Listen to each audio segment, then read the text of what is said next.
నిజామాబాద్ జిల్లా జెడ్పీ సమావేశం వాడివేడిగా జరిగింది. దాదాపు 6 గంటల పాటు జరిగిన సమావేశంలో సమస్యలపై చర్చించారు సభ్యులు.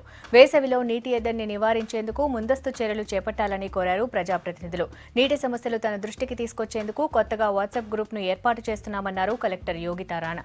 నీటి ఎద్దడిని నివారించేందుకు అన్ని చర్యలు తీసుకుంటున్నామన్నారు. ప్రభుత్వం వైపు నుంచి చెప్పేది అంటే ఎక్కడ కూడా ఆ నిధుల వల్ల పని ఆపకూడదు. అంటే డబ్బు లేదు, ఎవరైనా చెప్తే ఇప్పుడు డబ్బు లేదంటే ఇది కాదు. ఇప్పుడు కూడా ఫుల్ ఒక 9 crores ఆ డబ్బు శాంక్షన్ ఇవ్వడం జరిగింది. కానీ ఈ రోజు అంటే ఇక్కడ ఆల్ 36 మన మండల్స్ నుంచి మీరు ఉన్నారు. ఎక్కడైనా ప్రత్యేకమైన ప్రాబ్లం ఉంటే ఈ రోజు కూడా ఒక 100 ప్రాబ్లమ్స్ మేము ఇక్కడ రాయగలిగితే ఖచ్చితంగా వచ్చిన వారం లోపలనే ఆ పరిష్కారం చేస్తాం. మరియు కోటగిరి మండలంలోని కొత్తపల్లి గ్రామం చెక్ పవర్ తీసేశారు.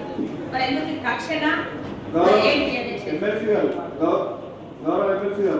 అది తర్వాత ఇప్పుడు ఈ డ్రింకింగ్ వాటర్ గురించి మాట్లాడుతున్నారు. డ్రింకింగ్ వాటర్ డిప్యూ గారు వచ్చారు కదా, డిప్యూ గారు కాదు, మళ్ళీ అది పంచాయతీ రాజ్ శాఖ ఆయన డిప్యూ గారు వచ్చినప్పుడు మాట్లాడదాం. ఇప్పుడు అది డేటాబేస్ కానీ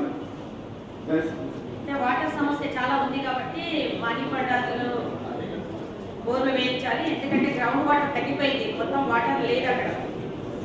డీపెనింగ్ చేసి దాన్ని 500 ఫీట్ల వరకు కొడితే మనకు జూలై దాకా వర్షాలు వచ్చే సూచనలు లేవు. ఎందుకంటే వర్షాకాలం వచ్చేదే జూలైలో వస్తుంది. అంటే ఈ రోజు మనం ఫిబ్రవరి ఉన్నాం.